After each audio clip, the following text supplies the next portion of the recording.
Welcome back to Park to Prem, where we have an episode that could see our season go one of two directions. We're taking on Maidstone. They're in third. We're in second. There is, 9 games left of the season? A win here, and we hunt down Chesterfield to the bitter end. Maybe. A defeat here, and I think we have to throw up our hands and say we dropped too many points earlier on, and unfortunately, we are going to be accepting playoffs and coming back for the playoffs again tomorrow. Lots to play for. It's going to be big. We need some good performances.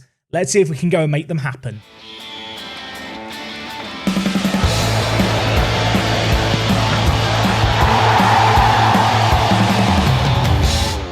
Yes, folks, how is it going? And welcome back to Park to Prem with FC United. We are in season number 3 with FC United. We are hoping today to, push Chesterfield to the bitter end. There's been 5 games played since we took on Chesterfield, of course, to wrap up last episode. We beat them 1-0, and in the 5 league games that we've had, 3 wins, a defeat, a draw. Something that, on the face of it, doesn't seem that bad. Unfortunately for us, Chesterfield are bloody good. I hoped that when we defeated them, that might derail their season a little bit. It's done anything but that. They've won their last 5 games in a row. The goals are flowing for them. And, the goals have been flowing for us, I suppose. But 1 clean sheet kind of shows the issue. We are not keeping teams out really enough, and when you're conceding goals, you're not going to win every game. We beat Oldham 2-1. That was a good result. Oakley Cannoneer, they're really the man of the moment. His goal-scoring form has continued in this recent run of games. We did then lose against Southend United. Of course, Southend predicted to do very well. They were relegated from League 2 to this level last year. They've not settled at this tier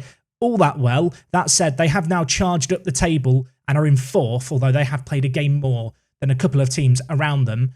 After that defeat, though, we did bounce back. Wins against Woking and Morecambe followed. However, South Shields, a 2-2 draw, bitterly disappointing. Not good enough, really, is the TLDR. And it means that with the run of games we've got left this year, we kind of need to win them all and hope that Chesterfield slip up. And the way things are going at the moment, it feels a tad unlikely. So in terms of today's matches, we've got Maidstone to kick things off, and then the next game is against Boreham Wood. You might remember Boreham Wood because last year they beat us in the FA Trophy. I want to get some revenge on them. I feel like I've got mad beef with Boreham Wood, even if they are this year a team languishing down in mid-table. You can see here, just looking at things, we've been very good. Duffy with 14 assists, Dylan Crowe with 16. Unfortunately for us, Chesterfield, even if they don't win as emphatically as us, have just been more consistent this year. And unfortunately, that consistency has seen them build up this 6-point gap, which could quickly become 9 if we lose this first game here. Now, we've not had our youth intake yet, so we can get straight into the game. I feel like we're at that business end of the season where the matches are coming thick and fast.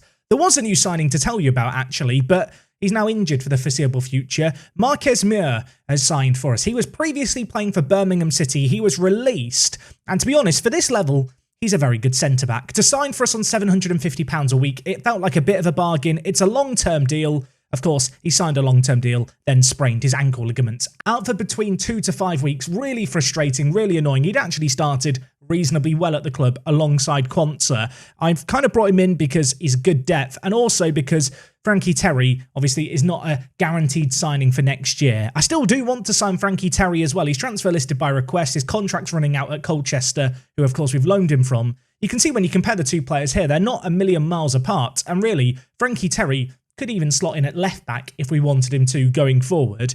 But for the money that we paid for Marcus Muir, I was hoping for some good performances. I got 2 of them, and then he got injured. So frustrating. I'm trying not to get caught up on it too much, but that was really the thing I was excited to come back and tell you about before he got injured. Elsewhere in the team, of course, it's fairly standard at this point. Harker is still in goal. I did try and loan out AOK. No one wanted him. So he's still here, which does scare me slightly because he seems like the aggressive kind of classroom disruptor, you know, the naughty child of this football club, I suppose you could say. He's been out clubbing. I think he's missed 3 matches now where he's caught out drinking in the middle of the night before a game. If you don't know, in Football Manager, regens can go out clubbing and have reasons to miss matches. Funnily enough, for legal reasons, Football Manager can't do that for real players. Can't imagine why that's the case. Moving up into the midfield, we've got Jones for Scalini and Butterworth with Duffy up top, and Gold and Cannoneer leading the line. This has become a fairly settled 11 at this point. I do feel bad for Maitland, but he's making the bench his home now. I really had a special relationship with him for 1 year and then cast him to the side It's a bit like that meme, you know, with Andy in Toy Story, where it's like, I don't want to play with you anymore, and he's throwing Woody on the floor. That's how I feel about Maitland, you know. Cannoneer is my new best friend. Stephen Gould is the toy that I've played with for the last 3 years and continues to provide me with all kinds of joy. Hopefully, we're going to be able to put in a good performance here. Maidstone, third in the league. They play a 5 at the back. That does scare me slightly, because I feel like 5 at the back has done quite a good job of limiting the effectiveness of our crossing. Of course, that is the name of the game with us. Balls from deep, looking for Stephen Gould's head. And I feel like with 3 centre-backs, it becomes a little more difficult for Stephen Gould to find pockets of space to just drop off a defender and get his noggin on the ball. Of course, as I mentioned, a defeat here, we drop 9 points behind Chesterfield, assuming that they win. A win here, and we're not even really closing down the gap. We just get to continue the hunt and, well, continue to have a little bit of hope for a tiny bit longer. With 8 games left of the season after this, though, we pretty much have to be flawless, and so this game here is a chance for us maybe to really kick on and show what we're all about as Cannoneer shoots at the goalkeeper who saves it. Brook with the ball in here, whips it in, Burls underneath it, but dealt with well. Now with Jones, who's going to play it forward to Gould. Duffy, Butterworth, really, really nice build-up play here. Can we have a bit of end product? Butterworth drifting out wide, crosses it in. Duffy kind of gets his head on it, but not really on goal. Still with Butterworth, though, who's going to float it towards Duffy. Ball goes over everyone, but he'll keep it in play. He goes down in a heap, and we have just earned a penalty from nothing. The ball was not in a dangerous area of the pitch there, but, well, Maidstone, they've bottled it, and now maybe we have a chance. Gould takes the penalty, scores the penalty, adds to his goal-scoring tally for the year. Was there any doubt? I don't think there was. Really, really nice finish by him there. Gives us the lead 17 minutes in, sends the keeper, well, packing. He went the right way, the keeper, to be fair, but his suitcase wasn't big enough to do the packing required. And, well, the ball ends up in the back of the net. We're a goal up, and now we look for another, maybe. Duffy. Can he play through Cannoneer, who's just making all kinds of exciting runs on ahead? Butterworth. Duffy to Blake here with loads of space, the left back, just to get his head up and hopefully pick out a good little ball into the box. 3 players in the middle to aim for. He's going to whip it in the way of Gould. His header just over the crossbar. But the early signs in this game look promising. We look like the better team. We've been on top. Just got to hope that whilst we have this period of dominance, we can perhaps get a second goal to really ease the nerves. I talked about a period of dominance. That period of dominance just fizzled out and nothing happened for the entirety of the second half, the first half. Both teams pretty much flatlining on the XG. Yeah, we started off the game well, had a lot of chances, got our noses ahead, and then kind of just vibed for the rest of the half. So going to demand more from the players here. We've played well. As I said, that second goal could prove all important and very nearly there. Butterworth with a header from range, finding the back of the net. With an hour gone here, time to make some changes. I'm going to bring in Maitland. Cannoneer's not had the best of games elsewhere. Jones has been a bit quiet, but I don't know. Fuscalini's been even more quiet. I'm going to take him off and bring in Ibrahim. Just get some fresh legs into the midfield in the final third. As we're going to have a free kick to maybe deal with here. The ball hits the crossbar, falls the way of Pringle. I mean, maybe still more to handle here as Brook has the ball wide. Parrish, though, fed short by the pass. And with that, we live to fight another day. We've been on top in this game, but that free kick there, just a little reminder that it is still a 1-goal game. I'm hoping my little mate is going to come on off the bench and just do us a favour. Woodham, Brook, plays through McConnell. What is the defending there? Terry, mate, wake up. McConnell's through. And I think he thought he was playing rugby. He's kicked it between the sticks, over the crossbar. We've just got away with one there. 10 minutes left in this game, still a 1-goal game. Maidstone with just 2 shots on target in this game. They've really, really struggled. But with 2 minutes left, there's another highlight, which, I don't know, it fills me with dread. It fills me with panic. It's going to be Woodham with the ball in the wide area. Harker might be called in to do a big save here. Is he going to be up to the task? Or maybe we're going to catch them out on the break because Maitland has just got the ball off Ibrahim and we are, well, committing men forward at this point. Maidstone not committing a great deal of men forward. Still plenty of players behind the ball for them. But maybe a chance to catch them out here. Maitland threaded through, uses his pace to get ahead, dinks it over the goalkeeper. It's a sexy finish. It's a cheeky finish. It's a beautiful finish. He just wanted to do it with style. He just wanted to play sexy football. And with that little dink, he makes it 2-0 to the good. And that should be game, set and match. A big challenge here navigated. Now we cast a nervy eye towards Chesterfield, which is a feeling I think I'm going to get familiar with over the rest of this season as we continue to just peer over and hope that maybe, just maybe, they are dropping some points. It's a huge, huge result for us here, though. I haven't even seen the Chesterfield game. I was so preoccupied with just getting through this one. We've beaten the team in third. That is a massive achievement. And elsewhere, Oldham beat Chesterfield with an 86th minute goal to close the gap to 3. Yeah, is anyone else starting to get the feeling it could happen? And they say it's the hope that hurts. It's the hope that kills you. The hope is building. We've got another game to play. Is it in a week? I'm not even sure. Suddenly, a game which I figured we might leave losing and being 9 points behind has become a game where we've massively closed the gap. Quants has played superbly. And in 4 days' time, we're taking on Boreham Wood. Right, players are tired. Players are actually already being rested. They need to be rested some more. I'm going to join you guys for that game against Boreham Wood. I've got beef with them after the FA Trophy defeat last year. Let's see if we can make it 2 wins from 2 again today. Okay, game number 2 against Boreham Wood. And one thing that I didn't even notice, maybe you did notice it earlier, Chesterfield are taking on Southend, who suddenly are in third. The team who were tipped to go up this year were tipped to be the best of the rest. They've started to awfully, to be honest. They have so many players in the Media Dream 11, but if we just look at past positions, they have slowly but surely been climbing their way up the league. And whilst ourselves and Chesterfield have kind of been squabbling at the top, they've come from nowhere. They are now in third, and they will know that a win here against Chesterfield, they're kind of in with a chance of hunting us down. Granted, they're leaving it very late. Of course, for us, a win away against Boreham Wood opens up the door to maybe, just maybe, go top of the table to end today's episode, which is a crazy situation to find ourselves in. I mentioned before about Boreham Wood, just as a little refresher. FA Trophy semi-final last year, we lost 3-1. I've got beef after that. I don't like Boreham Wood. I've never liked Woods anyway. I've always preferred Forests, but I really, really, really want to beat them today. And, with that in mind, I've rested the players. I want to go with the same team. A little bit of an update. AOK has complained and requested a move away from the club. I've promised that I'm going to sell him. There are teams apparently interested in him. I'm hoping that we might be able to make a little bit of profit. We signed him for 25k. He's been absolutely dreadful. I'm ready to cut my losses, get rid of him, and just move on with my life. As I mentioned, though, same team, no changes. We rested up midweek. This is my settled 11 at this point. I don't feel a radical need to rotate it here. Away from home against Boreham Wood. Not necessarily an easy game. I don't think any game away from home is easy in Football Manager. But given where they are in the league, given where we want to be climbing towards the top of the table, this is absolutely a must-win game for us. This is a game that we need to do well in. As for their team, you can see here they're playing a 4-1-4-1. Going to be interesting to see how the midfield battle plays out. Duffy might not quite get as much space as he's used to. I'm actually considering here with their lone striker situation, just pushing our wing-backs onto attack.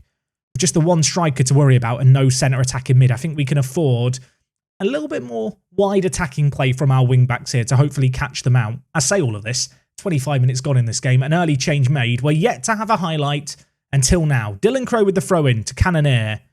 Now with Fischini. Gives it to Jones. Quantza, Duffy, nice build-up play. Crowe on the overlap, should pull it back, does pull it back, and it's Stephen Gold on the volley. Of course it was him at the back post. He's not just a heading merchant. He's volleyed that in. It's his 100th league goal for FC United. What a moment. He is, by the way, a club legend now. Some of you spotted it last time. He became a club legend after less than 3 seasons. And he is the all-time league top goal scorer in FC United history. That is how prolific he's been. And this was number 100, which I feel like in some ways summarises his gameplay quite well. He's a bit of a fox in the box, lurking there for crosses up high, lurking for the crosses down low. He's an intelligent footballer, he's a strong footballer, and looking at things, I think Chesterfield are losing already to Southend because we are top of the table, a position we've not been in a little while, and Stephen Gold wants to make sure we're firmly planted at the summit. Almost scored another one for us there. Let's have a quick look at the latest scores. And yeah, indeed, Southend winning against Chesterfield, a first-minute goal for them. Both the games that we are interested in, a 1-0 at the break. Going to tell the players I'm happy. A distinct lack of highlights, a distinct lack of chances, but that doesn't really bother me that much. This is just one of those games that we just need to eke our way through. We are, by the way, I think only 8 or 9 goals now away from a record for goals in a National League season. Our goal scoring has been ridiculous this year. Not just from Gold. I mean, Cannoneer's chipped in with a lot of goals. Duffy's done very well too. But yeah, we have been a history-making team, and we're not far away from that record. Of course, a goal here is going to help. I think we do need to score still, I think, 8 or 9 goals in the remaining 7 games of the season. So still plenty to do. And, well, we're finishing like that from Cannoneer. We might not make it there. That should have been a goal. It was a great opportunity. Boreham Wood holding on in this game. But, of course, we still have one of our iconic corners. Quanta at the near post. Gold is there too. That cross there, though, straight down the goalkeeper's throat. Southend, by the way, I think I just spotted it, have gone 2 goals up against Chesterfield. So the top of the table spot is here for the taking for us. And, well, Gold might just do it on his own. He goes forward. That finish... I'm going to be honest, not sure why we've been shown that highlight. That was awful. We've got an XG above 2, but only 1 goal to our name. We need to change some things up. I'm going to take off Cannoneer and bring in Maitland. He showed his quality previously. Elsewhere, I'm going to bring in Jamie Dunn to play as the centre mid on attack. Of course, Jamie Dunn, very good youngster. Hasn't really developed as much as I would hope, but he's been a constant squad player for us this year. Maybe not had the impact off the bench that we'd like to see. We're going to give him a chance here to, well, prove his worth, I suppose. If he could get us a goal here to double our lead, that would be fantastic. All going to be popped in by Blake. Gold gets his header on it over the bar. I mean, it is still only 1-0. It is still only 1. I've got to remind myself of that. This game is not over yet. I'm going to try and get one last shout of demand more. I don't want complacency to slip in. Elsewhere, Southend still 2 goals to the good over Chesterfield. A big change in system as well by Boreham Wood here. They are going to 2 strikers. I guess they know that they need to chase the game a little bit. So with that, just going to switch the wing-backs back. We have 3 minutes left to hold on here. I will just take a 1-0. We don't need drama. We don't need excitement. Why is there a highlight now? We don't need this. Tilney bringing the ball forward for Boreham Wood. I almost said Southend. I've got Southend on the brain. Maybe that's the fear that I have in the back of my mind of them chasing us for top spot. Rees plays it forward. Burns back to goal. Poor ball by him. Gives it to Blake. Now can we unleash the counter-attack? They've thrown men forward. Maitland, fresh off the bench, gets in behind. Should finish it. Difficult angle, but squeezes it in for an iconic Louis Maitland finish. 10 goals for the season for him. Perhaps not the total he would like to see, but for the second game in a row, on off the bench, an injection of pace into the final third. And it's going to see him tuck the ball away. And that was a really, really good finish. And, well, the last 2 episodes, we've won 4 games out of 4. Big league games as well. None of them have necessarily been easy. I've just got to hope that now we go away and can keep winning. I say all of this. This game might not be even over as Crow whips it in for Gold to head over yet again. I feel like we've seen that highlight a few times. We've got another set piece here as well. Blake playing it forward. Maitland on the volley hits the post. The defender has cleared it against the crossbar, I think, and it's gone out for a corner. I don't even know what's happening at this point. I feel like Boreham would have lost their heads. I very nearly lost my head, to be fair. Blake's going to cross it in. Gold heads it over the bar. If only Gold could head it on target. We could have had even more today. But it is going to finish 2-0 here. And today's episode has gone about as well as we could hope. We were 6 points behind Chesterfield with 2 tricky games to play. We knew that wins in them both could hopefully, keep us in the hunt for the title. The reality is we have just gone top of the league with the results today, with 7 games left of the season. And it really does set up a potentially crazy end of season live com next time out that could see us battling for the title, battling for a way, hopefully, into the Football League. Another typically good performance by Dylan Crow, an 8.8 rating for him. He continues to do his thing. I feel like he's a little bit of an unsung hero. I do wonder how much longer he can keep doing this. How many more promotions can he be my right back for? I suppose that's one reason to continue watching the series, as if the end of the season wasn't enough to look forward to. In terms of when we're going to be back, we're going to come back for an end of season live com, I think. Unless things go awfully wrong and we completely bottle the league and we can't win the title because we lose games like Aldershot, Sutton, for example. We're going to come back for a big one. And then maybe, don't call this a promise just yet, maybe we'll come back for playoffs at the weekend, a rare weekend upload. If that is something you would like to see, let me know in the comments. If you've enjoyed today's video, do drop a like on it. I'll see you guys again soon with the next episode. And until then, it is me, Jack. Stephen Gold's a babe. He is a club legend. Let's just look at it in the top corner here. Oh my word. I think I love him. I'll see you guys on the next one.